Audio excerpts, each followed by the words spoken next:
किसान भाइयों बहनों, बहुत बहुत नमस्कार। स्वागत है आपका कार्यक्रम कृषि दर्शन में। और कृषि दर्शन में जैसा कि आप जानते हैं, आज सोमवार है। सोमवार यानी कि सजीव फोन इन कार्यक्रम है, जहां पे आप हमें हमारे एक्सपर्ट से सवाल पूछ सकते हैं। विषय से संबंधित अगर कोई आपके सवाल है तो आप पूछ सकते हैं। और अब हम बात करते हैं विषय की और हमारे एक्सपर्ट्स की। आज का हमारा विषय है उद्यानिक में समसामयिक कार्य। वहीं पे आप अगर हमारे विषय से संबंधित कोई सवाल पूछना चाहते हैं तो आप हमें कॉल कर सकते हैं। नंबर हम आपको बता देते हैं। हमारा टोल फ्री नंबर है 1800-233-0040। साथ में हमारा लैंडलाइन नंबर है 0755-266-0049। ये हमारा लैंडलाइन नंबर है, जो कि हमारी स्क्रीन पे भी फ्लैश हो रहे हैं। आप चाहें तो इन्हें नोट कर सकते हैं। और अब बात करते हैं हमारे मेहमानों की। हमारे साथ आज हमारे जो विशेषज्ञ हैं, हम पहले विशेषज्ञ से आपका परिचय करवा देते हैं। डॉक्टर मुकुल कुमार, जो कि वैज्ञानिक हैं उद्यानिकी में, कृषि विज्ञान केंद्र रायसेन से। स्वागत है सर आपका, बहुत बहुत धन्यवाद। और वहीं हमारे दूसरे मेहमान से अगर हम परिचय कराएं तो उसके पहले मैं कुछ चंद लाइन यहाँ पे कहना चाहूँगी। अपने हौसलों से भर रही ऊंची उड़ान, ना कोई शिकायत ना कोई थकान, और इसी की मिसाल है हमारी आज की मेहमान। बात कर रहे हैं हम हमारी राधा बाई की, जो कि ग्राम पांडाझिर से हैं, बेगमगंज, जिला रायसेन से। राधा जी, स्वागत है आपका बहुत बहुत धन्यवाद। तो राधा जी जो हैं वो ब्लॉक लेवल पे और जिला लेवल पे ही नहीं, राज्य लेवल पे भी पुरस्कार प्राप्त कर चुकी हैं। वो भी राष्ट्रपति जी से पुरस्कार कर चुकी हैं। आज की हमारी उन्नत सफल किसान हैं। तो इनके जीवन से हम आज बहुत कुछ जानेंगे, बहुत कुछ बातचीत करेंगे, जो कि आपके लिए लाभदायक रहेगी। तो सबसे पहले, क्योंकि राधा जी का हमने यहाँ पे परिचय दिया है, चलिए आप ही से पूछ लेते हैं। शुरुआत आपसे करते हैं। पुरस्कार की बारी तो बाद में आती है, पहले संघर्षों का एक लंबा दौर चलता है। तो जो संघर्षों का दौर चढ़ा, उसके बारे में अगर हम जानें कि आपने जो शुरुआत करी, तो कितनी आपके पास भूमि थी और किस प्रकार से आपने शुरुआत करी? मैम, पहले मेरे पास 1.5 एकड़ भूमि थी। जब मेरी शादी हुई थी, जब मेरे पास 1.5 एकड़ भूमि थी, फिर जिसके बाद मेरे पति पैर से विकलांग हो गए, तो पूरी जवाबदारी मेरे ऊपर आ गई। तो मैंने ज़मीन में काफ़ी संघर्ष किया। अच्छा, रायसेन कृषि विज्ञान केंद्र से मैंने प्रशिक्षण लिया जी, फिर मैंने उस अपनी खेती की शुरुआत की। तो उसमें वर्मी कंपोस्ट खाद वगैरह से मैंने शुरुआत की। फिर उसमें ज़मीन में अच्छी उत्पादन होने लगी। तो फिर धीरे धीरे रुचि बढ़ती गई, संघर्ष काफ़ी किया। आज सफल हो गई हूँ, और उसमें आप जो पूछेंगी मैं आपको बताऊंगी। बिल्कुल बिल्कुल। चलिए अब हम बात कर लेते हैं डॉक्टर साहब से। डॉक्टर साहब, उद्यानिकी की हम अगर बात कर रहे हैं, तो सबसे पहले इस समय हमारे किसान भाइयों को समसामयिक कार्य में किन किन बातों का ध्यान रखना है? हाँ, सबसे पहले हम बात करना चाहेंगे कि जायद जब हम ग्रीष्म ऋतु की बात करते हैं, तो ग्रीष्म ऋतु में नाम आते ही हमारी बेलदार फसलों की बात सबसे पहले हमारी मुख्य रूप से आती है। जी, जो किसान भाइयों ने हमारे फरवरी मार्च में जिन्होंने कुछ टमाटर, बैंगन, मिर्च लगाए हैं, या जो बेल वाली फसलें अभी लगाई हैं, तो चूँकि अभी 1-2 दिन में काफ़ी तापमान बढ़ना शुरू हो गया है, लगभग 42 डिग्री तापमान पहुंच गया है। बिल्कुल। तो हमारे किसान भाइयों को आवश्यक रूप से ये जानना जरूरी है कि हमें किस टाइम पे अपनी फसलों को सिंचाई करना है, कौन सी खाद देना है। तो ज़्यादा तापमान के बढ़ते हुए हमारे किसानों को एक काम ये करना है कि यूरिया की मात्रा अधिक ना दें अपनी किसी भी सब्जियों में या फूलों में। दूसरा, हमारी जो सिंचाई प्रबंधन है, सिंचाई प्रबंधन में दोपहर के समय में अभी किसी भी किसान भाइयों को पानी नहीं देना है। अगर दोपहर के समय में किसान भाई सिंचाई करते हैं तो पानी गर्म होने की वजह से उनके पौधों में जो बीमारी आती है वो काफ़ी बढ़ जाती है, और उसमें पौधे और पत्ते झुलस कर मर जाते हैं, और उसमें किसानों का उत्पादन भी प्रभावित होता है। तो हमारे किसान भाइयों को अभी गर्मी से बचने के लिए सुबह और शाम में अपने फलदार वृक्ष या सब्जियां या फूल हल्की हल्की उसमें प्रतिदिन 2 बार सिंचाई कर दें। रात में सिंचाई न करें, दोपहर में सिंचाई न करें। दूसरा, हमने जो स्प्रे करने की बात करते हैं, तो स्प्रे में कोशिश करना चाहिए किसान भाइयों को कि जो हमारे 0050 पोटास की मात्रा है, उसको हमें 1-2 स्प्रे करके हमारे पौधों में प्रतिरोधक क्षमता गर्मी से बचाने के लिए बढ़ाना है। तो ये कुछ मुख्य कार्य हैं 2-3, जिसे किसान भाई करके अभी गर्मी से बचा सकते हैं और पौधों को अच्छा उत्पादन ले सकते हैं।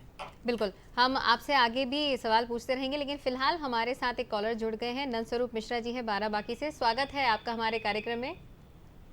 नमस्कार सर, मैं जानना ये चाहता हूँ जो हमारी लता वाली सब्जियां होती हैं, जिस बेल वाली सब्जियां होती हैं, तो इनको जो हम छच्छर बनाते हैं तो किस दिशा में हमें छच्छर बनाना चाहिए जिससे जो है सूर्य और हवा उन हमारे लता वाली सब्जियों पे बराबर पड़ता रहे, अधिक पैदावार हमको मिलती रहे। आप क्या कहना चाहेंगे इस पे?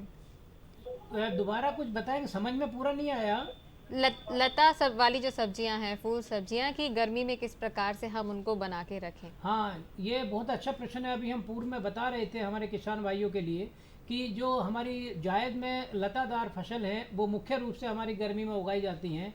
किसान भाइयों को यहाँ मैं सलाह देना चाहूँगा कि किसान भाई ज़मीन पे अगर कोई बेलदार सब्जियाँ, लता वाली सब्जियाँ अगर हम ज़मीन पे डालते हैं तो तापमान ज़्यादा बढ़ने के कारण वो पत्ते झुलस जाते हैं, पत्तियाँ जल जाती हैं और पौधे जल जाते हैं, तो जिसके कारण वो पौधे पूरे झुलसने के कारण मर जाते हैं और उसमें बीमारी जो हमारी फंगस आती है वो भी काफ़ी आ जाती है। उसके जो फल ज़मीन पर रहते हैं वो सड़ जाते हैं। तो यहाँ किसान भाइयों को एक बहुत अच्छी सलाह है कि उस पर जो रस्सी रहती है, ये प्लास्टिक का एक वायर होता है, उसके माध्यम से या लकड़ी के माध्यम से सबसे पहले तो उसको हमें ऊपर चढ़ाना है और साथ ही साथ उसमें सुबह और शाम के समय पानी देना है और उसमें हमें एक 0050 जो मैंने पूर्व में भी बताया था उसका स्प्रे करने के बाद उसमें प्रतिरोधक क्षमता भी बढ़ानी है। और यहाँ पर एक ध्यान देने वाली आवश्यकता है कि जो किसान भाई जिनके पत्ते अभी ज़मीन पे कद्दू वर्गीय फसल लगी हुई हैं, ये जैसे तरबूज, खरबूज, ककड़ी, करेला, तो उसमें पत्ते के चारों तरफ से वो पत्ते कुकड़ रहे होंगे या सूख रहे होंगे, तो उसके निदान के लिए एक मेटाएक्सिल मैनकोजेब नामक दवाई आती है। किसान भाई 1.5 से 2 ग्राम दवाई 1 लीटर पानी में घोल के उसका छिड़काव कर सकते हैं। उसके माध्यम से किसान भाई जो पत्तों के जलने की या झुलसने की समस्या आती है हमारे पूरे बेल वाली फसलों में, उससे किसान भाई काफ़ी हद तक बच सकता है। उम्मीद करते हैं कि आपको आपके सवाल का जवाब मिला होगा और अगर आप भी इसी प्रकार से हमारे उद्यानिकी से जुड़े हुए अगर कोई सवाल पूछना चाहते हैं तो आप भी हमें कॉल कर सकते हैं। फिलहाल आप जो बात कर रहे थे सर कि ये जो समय रहा है विगत दिनों से, ये थोड़ा सा अजीब सा रहा है। अभी बीच में बहुत ही भयानक वर्षा हो गई थी, तो जो सब्जियां इस समय लगी हुई हैं उनमें कई प्रकार के कीड़े भी अपना प्रकोप डालते हैं, उनसे हमारे किसान भाई कैसे बचा सकते हैं? ये मैडम ने बहुत अच्छा प्रश्न पूछा है। जो हमारे किसान भाई इससे काफ़ी प्रभावित हो रहे हैं। बेमौसम जो बारिश आज के समय में हो रही है, ये तापमान एकदम से ऊपर आता है फिर नीचे आता है, तो उसकी वजह से काफ़ी सब्जियों में समस्या आ रही है। साथ ही साथ जो फलदार वृक्ष हैं हमारे, खास करके अमरूद हैं, उसमें सारे अमरूदों में इस समय फूल और फल दिखाई दे रहा है, वो बेमौसम बारिश की वजह से है। तो किसान भाइयों को यहाँ आवश्यक रूप से समझने की ज़रूरत है कि जो बेमौसम की वजह से बीमारी आ रही है, टमाटर में बहुत सारे रोग आ रहे हैं, उससे बचने के लिए किसान भाइयों को एक तो नीम ऑयल जो हमारा 800 या 1000 ppm का वो रहता है, नीम ऑयल का अपनी फसलों पर छिड़काव करते रहें। और दूसरा, जो सड़ी हुई छाछ होती है, इस 15 से 20 दिन या 30 दिन पुरानी बिल्कुल खट्टी जो मही जिसको बोलते हैं, उसका भी 2 से 3 बार अपनी फसलों पर छिड़काव किसान भाइयों को करना है। साथ ही साथ हम बात कर रहे हैं कि जो अमरूद की फसल में अभी फूल और फल दिखाई दे रहे हैं, जो हमारे बरसात में फल आता है उसमें कीड़ों की वजह से सारा अमरूद वो बेकार हो जाता है, वो वाला फूल इस समय हमारे पौधों पे दिखाई दे रहा है बेमौसम बारिश की वजह से। तो उसको ख़त्म करने के लिए किसान भाइयों को 100 लीटर पानी में 10 ग्राम यूरिया का घोल बनाकर अभी अपनी अमरूद की फसल पर छिड़काव कर दें, उससे वो सारा फूल और फल झड़ जाएंगे। और जो जून और जुलाई के महीने में फूल आएगा वो किसान भाइयों का अक्टूबर नवंबर में पकता है, तो वो वाली फसल हमारे किसानों के लिए अच्छी होती है।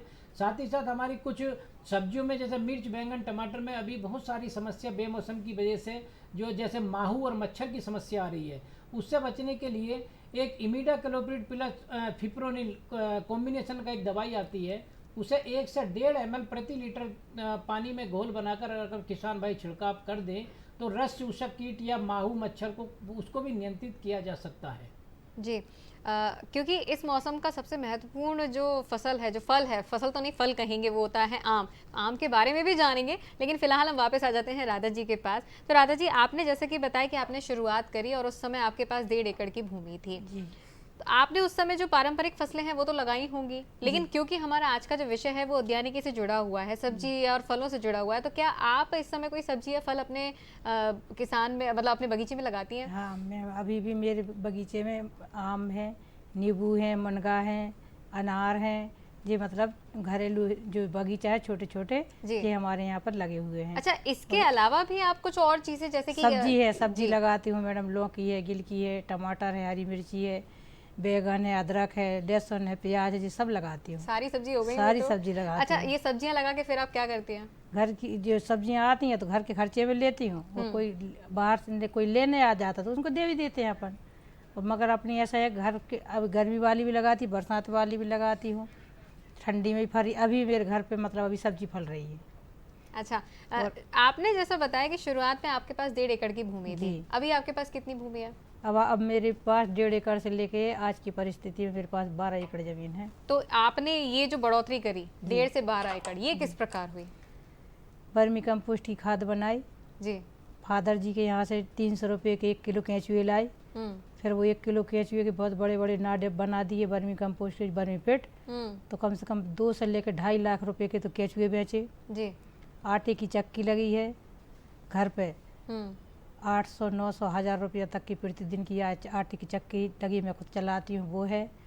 बेटे बड़े बड़े हो गए, कृषि करते हैं, कृषि में से उत्पादन बड़ा बड़ा के 2 कुएँ खोद लिए, स्वराज ट्रैक्टर ले लिए 744, मतलब अपने पास कृषि यंत्र पूरी की व्यवस्था कर ली। और बहनों को भी सिखाती हूँ, ये नहीं है कि मैं जो है तो करती हूँ। स्व सहायता समूह भी बने हैं हमारे, जो बहनें हमारी गरीब थी बेचारी, किसी ने बकरी, किसी ने भैंस, स्व सहायता समूह से जोड़ के सबको प्रशिक्षण देती हूँ, बहनों को भी आगे बढ़ाती हूँ। बहनें भी खुश हैं और मैं भी खुश हूँ। राधा जी, आपसे हम जारी रखेंगे बातचीत, लेकिन फिलहाल हमारे साथ एक कॉलर जुड़ गए हैं, विपिन जी जुड़ गए हैं सागर से। स्वागत है आपका बहुत बहुत कार्यक्रम में। जी नमस्कार मैम। जी नमस्कार सर, अपना मैम मैं ये जानना चाह रहा था कि सब्जियों में आजकल देखा जा रहा है काफी तरह के कीट आ रहे हैं, तो इसके लिए दवाओं का जो छिड़काव करना है उसका कोई उचित समय जानना था कि क्या दोपहर में या सुबह भी छिड़काव कर सकते हैं, फिर शाम को ही करना चाहिए। और ककड़ी में और बैगन में भी जो फल छेदक कीट है, तो उसके लिए कोई दवा भी बता दें, डॉक्टर साहब से जानना था। जी। हाँ विपिन जी, धन्यवाद आपका, बहुत अच्छा प्रश्न आपने किया है। जो फल छेदक कीट है, हाँ जी, अभी पूर्व में भी हमने बताया था आपको विपिन जी, और ये समस्या काफ़ी हमारे किसान भाइयों के सामने भी आती है। तो मैं बात करना चाहूँगा कि आपने जो समय की बात करी है, अभी तापमान जो 8 बजे सुबह को काफ़ी अच्छी गर्मी पड़नी प्रारंभ हो गई है। तो चूँकि हम बात करते हैं कि सुबह 8 बजे से 9 बजे तक स्प्रे करने का सही समय होता है, और सुबह 8 बजे से पहले हमें स्प्रे नहीं करना है। इसलिए नहीं करना है क्योंकि मधुमक्खी का भ्रमण उस समय हमारी सब्जियों पर रहता है, और उस समय मधुमक्खी जो परागण करती हैं वो मधुमक्खी प्रभावित होती हैं, मर जाती हैं। तो 7-8 बजे तक हमें वैसे भी स्प्रे नहीं करना चाहिए। लेकिन आज का जो परिवेश है, तापमान बढ़ा हुआ है, तो सुबह आप कोशिश करें कि सुबह आप 8 से 9 बजे के टाइम भी स्प्रे ना करें। छिड़काव का जो समय है शाम को 4 से 6 बजे का जो टाइम है, उस टाइम पे आप अपनी सब्जियों पे छिड़काव करें। साथ ही साथ जो आप बात कर रहे थे कि कौन सी ऐसी दवाइयाँ हैं कि हम जो कद्दू वर्गीय सब्जियां हैं, ककड़ी है, करेला है, गिलकी है, उसमें जो इल्ली आती है उसे नियंत्रित कर सकते हैं। तो मैं बताना चाहूँगा कि बाज़ार में आप जाएंगे तो काफ़ी अच्छी जो एक कॉम्बिनेशन की दवाई आती है, लेमडासाइरोथिन प्लस थायोमेथाक्साम। ये रस चूसक कीटों को भी कंट्रोल करता है और उसकी इल्लियों को भी कंट्रोल करता है। तो इस दवाई को अगर आप 1 से 1.5 ml दवाई 1 लीटर पानी में घोल बनाकर इसका छिड़काव करते हैं तो उसकी इल्ली को भी नियंत्रित कर सकते हैं और उसके माहू मच्छर को भी नियंत्रित कर सकते हैं। साथ ही साथ मैं यहाँ आपको सलाह देना चाहूँगा कि नीम के तेल का, जैसे मैंने पूर्व में भी बताया कि गर्मी के मौसम में नीम के तेल का छिड़काव जरूर करना चाहिए, जो 800 से 1000 ppm के सॉल्यूशन के रूप में बाज़ार में उपलब्ध है। तो 4 से 5 ml 1 लीटर पानी में घोल बनाकर नीम के तेल का भी छिड़काव करेंगे, तब भी पौधों के अंदर प्रतिरोधी क्षमता बढ़ेगी।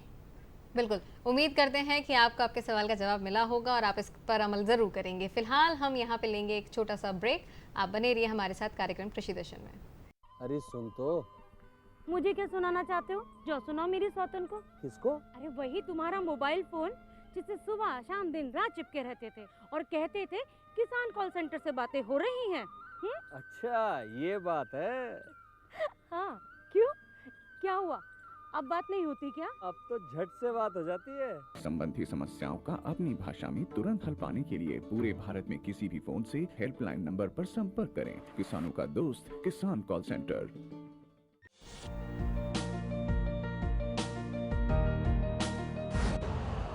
यूरिया का स्वदेशी उत्पादन 70 लाख टन बढ़ाने के लिए 6 उर्वरक संयंत्रों का उद्धार किया जा रहा है। FCIL के गोरखपुर, सिंदरी, तलचर और रामागुंडम संयंत्र, HFCL की बरौनी इकाई और BVFCL की नामरू फोर्थ। सोने पर सुहागा ये है कि देश में अब बनेगा सिर्फ नीम लेपित यूरिया, क्योंकि इससे होगा किसानों का फायदा ही फायदा। अनाज का उत्पादन 10% तक बढ़ेगा।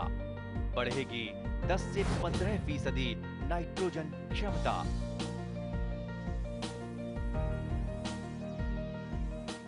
अंतराल के बाद एक बार फिर से आपका स्वागत है कार्यक्रम कृषि दर्शन में। और जैसा कि आप जानते हैं आज का हमारा सजीव फोन इन कार्यक्रम है, तो आप चाहें तो आपके सवाल जो हैं हमारे विषय से जुड़े हुए आप पूछ सकते हैं।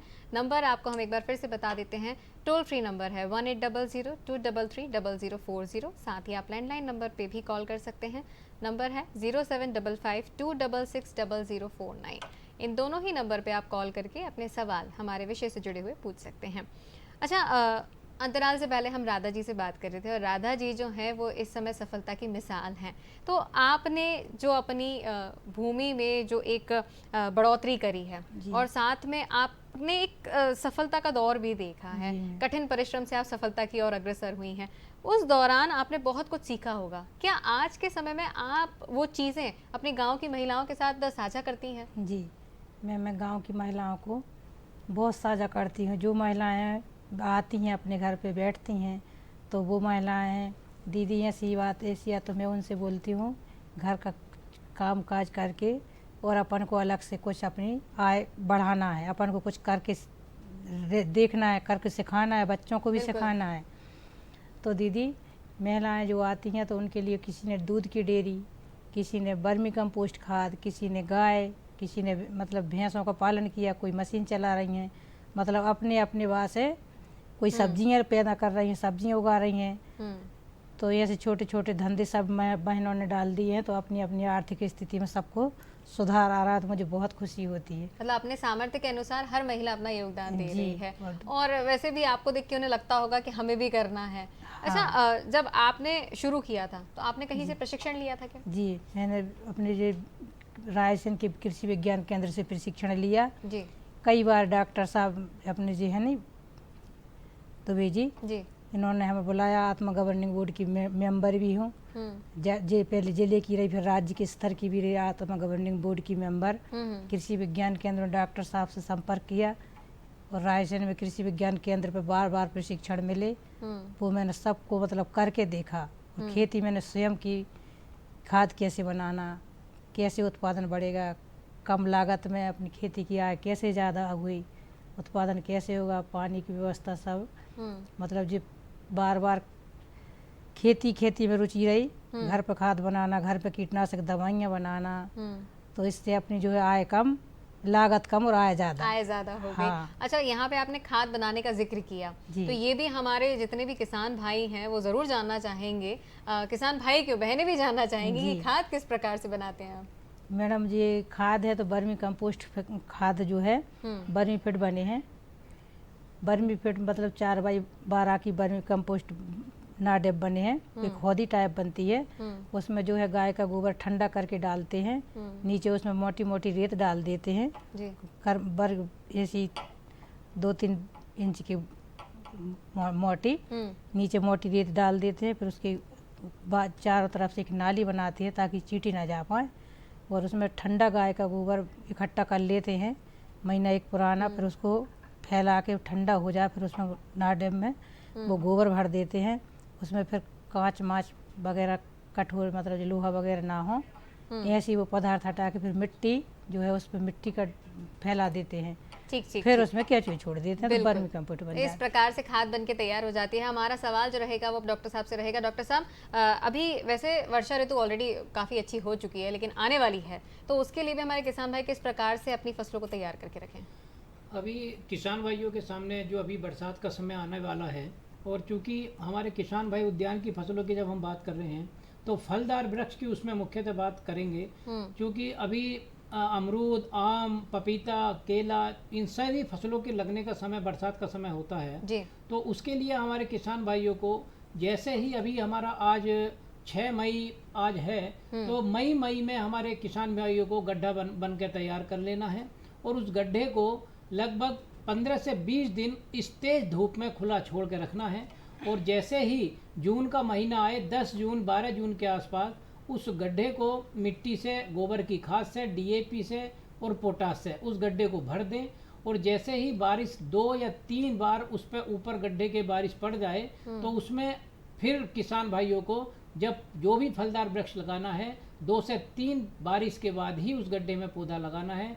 मई के महीने में गड्ढा बना के और 15 जून से लेके और जुलाई अगस्त तक किसान भाइयों को फलदार वृक्ष उस गड्ढे में लगाना है। साथ ही साथ हम सब्जियों की बात करेंगे, कि सब्जियों में हमारे किसान भाई मई से उसकी नर्सरी तैयार करना प्रारंभ कर देते हैं। तो उसके लिए हरे रंग का 50% छायादार नेट लगा के उसमें किसान भाई टमाटर है, बैंगन है, मिर्च है, कद्दू वर्गीय फसलें हैं, उनकी पौध तैयार कर सकते हैं और जून और जुलाई के महीने में हमारे किसान भाई अपने खेत में रोपित कर सकते हैं। बिल्कुल, चंद शब्दों में जानना चाहेंगे क्योंकि समय कम है, तो चंद शब्दों में जानना चाहेंगे कि ये जो मौसम है, इस समय बहुत तेज हवा चलने वाली है और आम जो है वो बिन मौसम बेचारे गिर जाते हैं, तो उनके लिए किस प्रकार से आप बताना चाहेंगे? मैडम, ये भी बहुत अच्छा प्रश्न है कि किसान भाइयों के आम जो हमारे फलों का राजा कहा जाता है और तेज हवाओं के कारण वो आम काफ़ी झड़ता भी है। तो किसान भाइयों को यहाँ मैं सलाह देना चाहूँगा कि एक तो अपने आम में प्लानोफिक्स जो दवाई आती है, नेपथलीन एसिटिक एसिड, तो उसका स्प्रे करके रखें। साथ ही साथ जो हमारे आम हैं, आम के पौधों में सिंचाई की कमी ना होने दें, उसमें आपका हर 4 से 5 दिन में हल्की सिंचाई करते रहें और उसमें यूरिया का स्प्रे बिल्कुल ना करें। पोटास जो हम 0050 की बात करते हैं, उस पर 2 ग्राम प्रति लीटर का घोल बनाकर उसका 1 से 2 छिड़काव कर दें, जिससे कि आम के पौधे तेज हवा में भी फल नहीं गिरेंगे। राधा जी, आपसे जानना चाहेंगे कि इस समय जो नए कृषक जुड़ रहे हैं, खेती की तरफ अग्रसर हो रहे हैं, उनको आप क्या सलाह देना चाहेंगे? जो नए कृषक जुड़ रहे हैं मैम, उनको यही सलाह देंगे कि जैसे अपन ने बरसात में फसल लगा दी, धान लगा दी, सोयाबीन लगा दिया, उससे अपनी आय होगी। फिर उसके बाद अपन ने वो फसल कट गई, उसके बाद में चना है, मसूर है, सरसों है, गेहूं है, ये वगैरह अपन ने बुआई कर दी, उसकी फसल आ गई। इसके बाद में किसान भाई तैयारी करके और अपनी मूंग लगा सकते हैं, मूंग की फसल आ गई। जो किसान भाई जुड़ेंगे, अच्छी मेहनत करेंगे, तो हर किसान भाई के पहले ये हो गया था कि कृषि घाटे का सौदा है, लेकिन आज की महंगाई मतलब अच्छे उत्पादन भी अच्छे आ रहे हैं। गेहूं मतलब अपना मूंग है, गेहूं है, चना है, इनके भाव भी अच्छे आ रहे हैं। तो मेरा तो किसान भाइयों से यही निवेदन है कि अपनी कृषि है, भूमि है, इसी को लाभ का धंधा बनाएं और अच्छे से अच्छी भूमि करें, तो अपना घर का धंधा रहेगा और अपनी आय भी अच्छी होगी और अपनी भूमि को जैविक से सुधारें तो अपनी भूमि बंजर नहीं होगी। बिल्कुल। डॉक्टर साहब, आपसे जानना चाहेंगे कि इस समय जो लहसुन और प्याज की कटाई चल रही है, तो उस समय हमारे किसान भाई क्या क्या ध्यान रखें जिससे भंडारण अच्छे से हो सके उनका? अभी किसान भाइयों के जो लहसुन और प्याज लार्ज स्केल पर अभी हमारी खुदाई भी चल रही है, तो किसान भाइयों को यहाँ ये समझने की आवश्यकता है कि अभी जो पूर्व में बारिश पड़ी थी, तो बारिश की वजह से प्याज के ऊपर वाला पोर्शन जो काफ़ी प्रभावित हुआ था, तो किसान भाइयों को जल्दी खुदाई न करके 8 से 10 दिन का थोड़ा सा विलम्ब करके खुदाई करनी है, जिससे उसकी नमी कम हो जाए। और जो भी किसान भाइयों ने लहसुन और प्याज की खुदाई कर चुके हैं, तो किसान भाइयों को आवश्यक रूप से समझना है कि अभी वो पहले अपने 7 से 8 दिन लहसुन और प्याज को किसी छायादार स्थान पर आप सूखने दें, उसकी नमी को कम होने दें और उसके बाद जब उसके ऊपर का जो तना होगा उसको काट के और उसको भंडारित करना है। यहाँ पर किसान भाइयों को ये भी ध्यान देने की आवश्यकता है कि जब ऊपर का तना आप काटेंगे प्याज का, तो लगभग 1 इंच ऊपर से काटें, बिल्कुल प्याज की गठान से लगा के ना काटें, नहीं तो भंडारित जब आप करते हैं तो उसमें बहुत सारी बीमारियां आने की संभावना है। तो इन बातों का किसान भाई अगर ध्यान रखते हैं तो लहसुन प्याज को अपने भंडारित जो आप करेंगे तो काफ़ी लंबे समय तक भंडारण कर सकते हैं। बिल्कुल। राधा जी, आपसे जानना चाहेंगे एक बार पुनः, क्योंकि अब हम समापन की ओर हैं, तो आपसे जानना चाहेंगे कि किस प्रकार से जो हमारी नई महिला कृषक किसान हैं, उन्हें आप किस तरीके से गाइड करेंगे, मोटिवेट करेंगे कि वो इस फील्ड में आगे आएँ? जो बहनें होंगी उन्हें हम यही बताएंगे कि बहनें आप आओ और अपन कुछ करके दिखाएं। क्या बात है, मतलब अपन कुछ करके दिखाएं। अगर अपन मेहनत करेंगे तो मेहनत रंग लाती, वो कहते हैं ना कि बिना कुछ किए बिना कुछ किए जय जयकार नहीं होती और कोशिश करने वाले की कभी हार नहीं होती है। इसलिए हमारी बहनें तो बेचारी बहुत अच्छी हैं। जहाँ जहाँ तक हम प्रशिक्षण देने गए मैडम, बहुत दूर दूर तक गए महिला बहनों को, और उन जो बताया तो उनने करके देखा, करके दिखाया, और वो आज वो सक्षम है। तो मुझे उनको देख के बहुत खुशी होती है। बहन ने हमसे बोलती, दीदी आपने ऐसा बताया था, देखो हमने ऐसा किया, आपने बताया था सब्जी लगाएं, फल लगाएं, बागीचा लगाएं, डेयरी खोलें। मुझे देख के बहुत खुशी होती है। राधा जी, बड़ा अच्छा लगा आपसे बात करके, और उम्मीद करते हैं कि हमारे जो किसान भाई बहन हैं जिन्होंने आज आपको सुना होगा, उन्हें भी बहुत अच्छा लगा होगा, काफ़ी इंस्पिरेशन उन्हें आपसे मिली होगी, और इसके लिए आपका बहुत बहुत धन्यवाद। आपने बहुत अच्छी जानकारी हमारे किसान भाइयों के साथ साझा की है। साथ ही हम धन्यवाद करना चाहेंगे हमारे डॉक्टर साहब का भी, जिन्होंने हमें विषय से संबंधित बहुत ही महत्वपूर्ण जानकारियाँ दी हैं। आप दोनों का बहुत बहुत धन्यवाद। धन्यवाद। तो किसान भाइयों, आज का जो हमारा विषय था वो था उद्यानिक में समसामयिक कार्य, जिसमें हमने बहुत ही महत्वपूर्ण जानकारी जानी है कि किस प्रकार से आपको अपनी अभी की जो सब्जियां हैं, फसलें हैं, उनको बचाना है, और साथ में हमारे जो सफल किसान हैं उनसे भी हमने बातचीत की। उम्मीद करते हैं कि हमारा आज का अंक आपको पसंद आया होगा। इसी के साथ हमें दीजिए इजाज़त। नमस्कार।